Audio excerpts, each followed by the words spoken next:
lang fuel kahit saang direksyon. Ang adaptation sa kapaligiran ay napakalaki ng tulong sa navigation, kaya gumamit sila ng temperature at pressure control na ina-adjust real-time ang init at pressure para mapanatili ang levitation. Nilagyan din nila ng 2 layers ng mercury at gallium na umiikot sa toroidal shaped disc para sa smooth at naa-adjust na bilis at bagal ng pag-glide. Sa gitna ng mabilis na pag-unlad ng teknolohiya, nanatiling nagmamalasakit ang sangkatauhan sa kalikasan.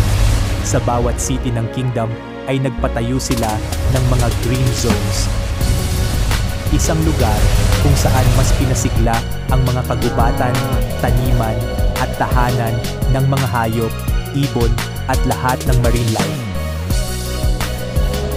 Gumamit sila ng makabagong teknolohiya upang bantayan ang kalikasan, drones para magbantay sa mga punong kahoy, apps para subaybayan ang kalagayan ng mga hayop, at AI upang alamin kung saan kailangan ng reforestation.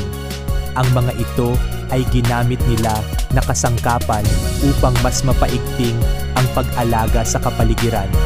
Sa bagong mundo, ang sangkatauhan, digital creations at kalikasan ay sabay-sabay sa pag-usbong.